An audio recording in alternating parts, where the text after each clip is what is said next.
चलिए आज हम केमिस्ट्री 12 के इनऑर्गेनिक के इस सेशन में पढ़ते हैं।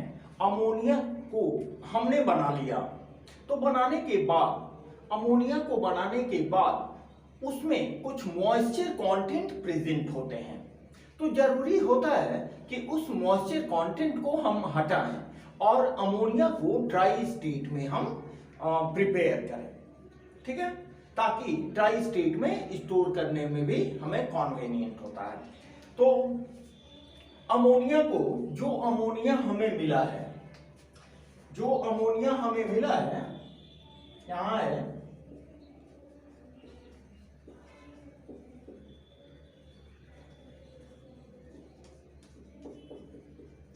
This ammonia contains a little amount of moisture।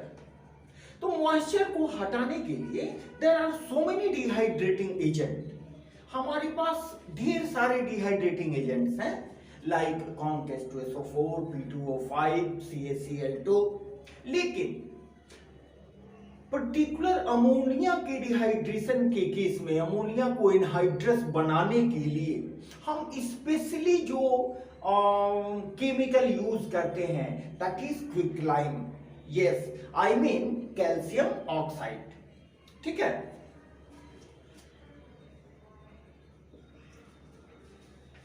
यहां लिखे हैं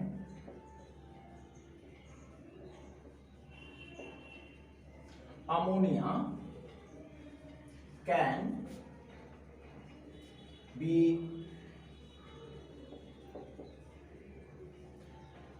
dried up in better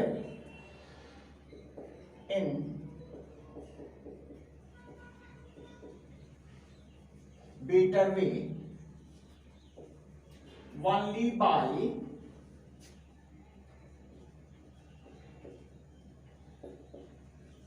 passing it through the tower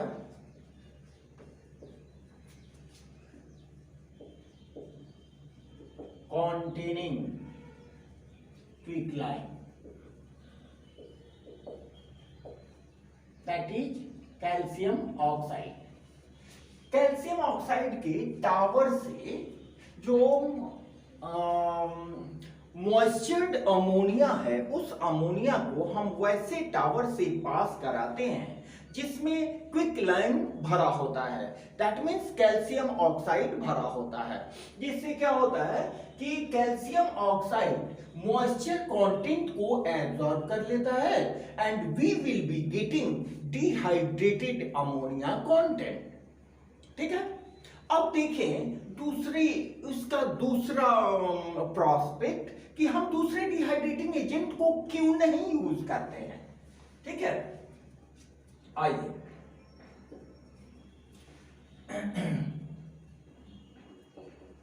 ammonia can not B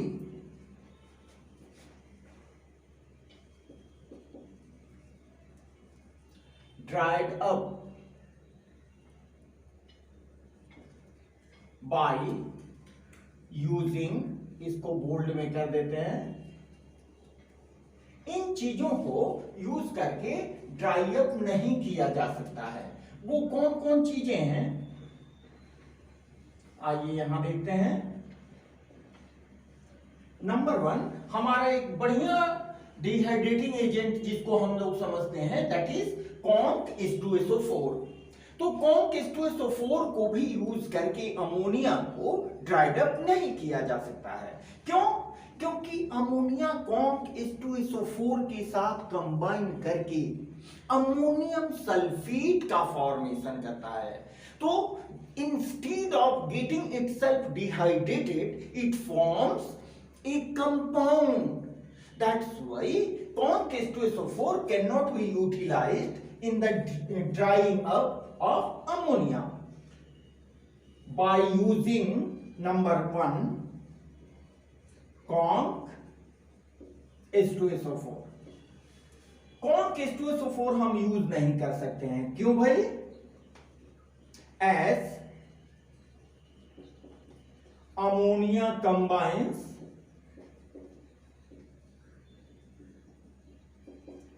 with conc H2SO4 to give ammonium sulfate,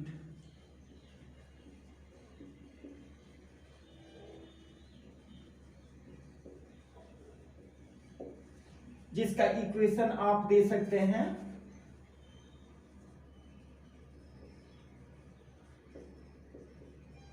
H2SO4, ये concentrated H2SO4 हम लोग लेते हैं, जो कि कॉन्सेंट्रेटेड H2SO4 ही डिहाइड्रेटिंग एजेंट के रूप में इस्तेमाल किया जाता है। ये आपस में कंबाइन करके अमोनियम सल्फेट का फॉर्मेशन करते हैं, NH4 whole two SO4, it is ammonium sulphate.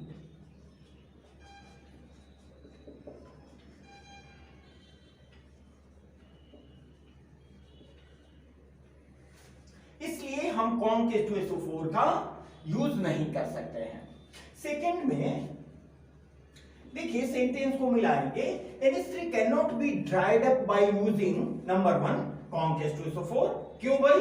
क्योंकि ये अमोनियम सल्फेट का फॉर्मेशन करता है। NH3 can not be dried up by using, B में देखें CaCl2, कैल्शियम क्लोराइड को भी हम डिहाइड्रेटिंग एजेंट के रूप में यूज करते हैं, तो अमोनिया के केस में नहीं कर सकते हैं। क्यों? क्योंकि अमोनिया CaCl2 के साथ कंबाइन होके एक कॉम्प्लेक्स कंपाउंड का फॉर्मेशन करता है। तो हम एक्सपेक्ट करते थे कि कैल्शियम क्लोराइड CaCl2 अमोनिया को डिहाइड्रेट करेगा, बट ये तो अपना इंटरैक्शन बना के एक कॉम्प्लेक्स कंपाउंड का फॉर्मेशन कर रहा है।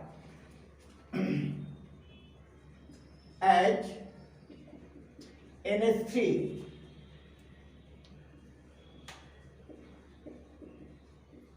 combines with calcium chloride to give a complex compound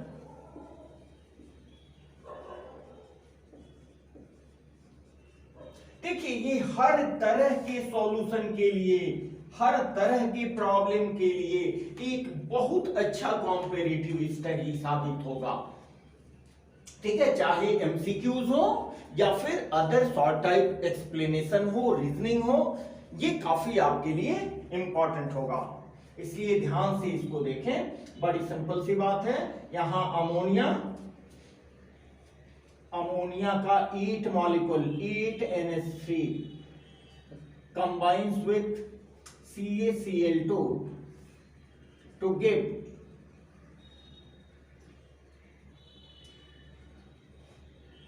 CaCl2 into 8 NH3. It is a complex compound.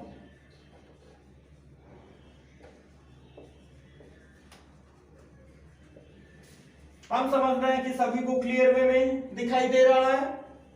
ठीक है, अब थर्ड में आए। थर्ड में हम कभी कभी डिहाइड्रेटिंग एजेंट के रूप में P2O5 का भी यूज करते हैं। तो थर्ड यहां देखें, NH3 can not be dried up by using, यहां हमने लिखा P2O5 फॉस्फोरस पेंटाऑक्साइड। तो फॉस्फोरस पेंटाऑक्साइड के साथ ये क्या बनाता है, यहां लिखें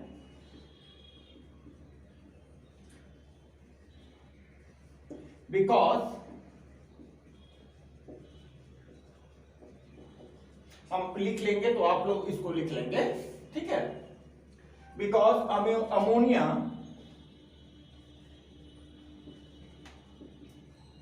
combines with phosphorus pentaoxide to give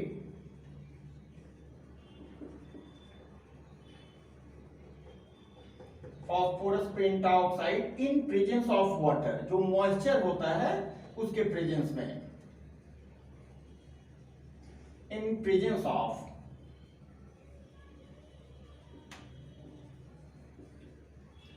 water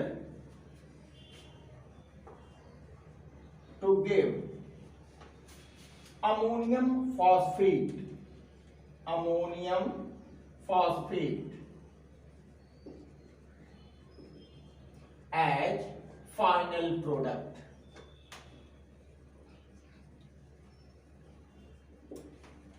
ठीक है, फास्फोरस पेंटाऑक्साइड के साथ ये मिलके अमोनियम फॉस्फेट का फॉर्मेशन करता है। यहां देखें P2O5 प्लस 3NH3। ये बड़ी सिंपल सी बात है लेकिन बहुत समझने वाली बात है, इसको बिल्कुल ध्यान से देखेंगे। इसको हम यहां बाइफरकेट थोड़ा कर देते हैं।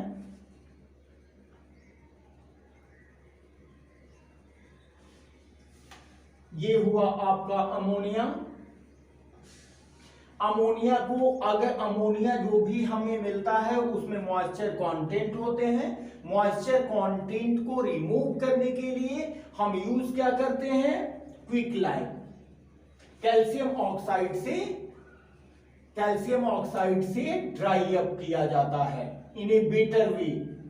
इससे ड्राई अप करने के लिए कैल्शियम ऑक्साइड के टावर से इसको पास कराया जाता है, टावर कंटेनिंग कैल्शियम ऑक्साइड। जबकि दूसरी तरफ हमारे पास और भी डिहाइड्रेटिंग एजेंट होते हैं like conc H2SO4, CaCl2, P2O5, लेकिन अमोनिया को इन सबों के साथ हम डिहाइड्रेट नहीं करते हैं because ammonium get itself interacted with these compounds to give some new product। इसलिए हम कॉन्क H2SO4 के साथ भी NH3 cannot be dried up, minded। NH3 को कभी इन सभी के साथ ड्राई नहीं कर सकते हैं by using either conc H2SO4 के साथ भी नहीं ड्राई कर सकते हैं because NH3 combines with conc H2SO4 to give ammonium sulphate. देखिए यहां अमोनियम सल्फेट का फॉर्मेशन करता है। जबकि दूसरी तरफ एक डिहाइड्रेटिंग एजेंट हमारा कैल्शियम क्लोराइड भी होता है। लेकिन कैल्शियम क्लोराइड का अगर हम यूज कर रहे हैं तो अमोनिया कैल्शियम क्लोराइड के साथ कंबाइन करके एक कॉम्प्लेक्स कंपाउंड का फॉर्मेशन करता है। तो हम इससे एक्सपेक्ट कर रहे थे डिहाइड्रेशन का, लेकिन अगर हम CaCl2 यहां यूज कर रहे हैं तो एक कॉम्प्लेक्स कंपाउंड का फॉर्मेशन हो रहा है, इसलिए CaCl2 को भी हम यूज नहीं करेंगे। और तीसरा जो ऑप्शन हमारे पास था फास्फोरस पेंटाऑक्साइड का, बाय यूजिंग फास्फोरस पेंटाऑक्साइड, तो इसको हम इसलिए नहीं यूज करते हैं कि फास्फोरस पेंटाऑक्साइड अमोनिया के साथ कंबाइन करके फाइनल प्रोडक्ट हमारा देता है ammonium phosphate. Actually phosphorus pentoxide react with water which is present in ammonia. Ammonia में जो मॉइस्चर कंटेंट है उसको यूज करके फास्फोरस पेंटाऑक्साइड ऑर्थोफॉस्फोरिक एसिड का फॉर्मेशन करता है। इट इज ऑर्थोफॉस्फोरिक एसिड, क्योंकि जगह नहीं है इसलिए मैं नहीं लिख रहा हूं। ऑर्थोफॉस्फोरिक एसिड का फॉर्मेशन करता है जो अमोनिया से कंबाइन करके अमोनियम फॉस्फेट बनाता है। इसलिए P2O5 का हम डिहाइड्रेशन के लिए यूज नहीं करते हैं। ठीक है, मेरी समझ से बातें क्लियर है? ठीक है, ये आपको किस रीजनिंग के लिए हो या MCQs क्वेश्चंस के लिए हो, हर तरह से काफी इंपॉर्टेंट होगा। ठीक है, तो आपको अच्छा लगे तो अपने कमेंट्स हमें जरूर भेजें और इन सभी चीजों को जरूरतमंद स्टूडेंट्स को जिन्हें फायदा मिल सकता है उनको जरूर पहुंचाएं, शेयर करें, सब्सक्राइब करें, लाइक करें, ताकि हमारी एनर्जी दिनों दिन बढ़ती रहे और हम आपको अच्छे से अच्छे मटेरियल प्रोवाइड करते रहें। Okay, have a good day, thank you very much.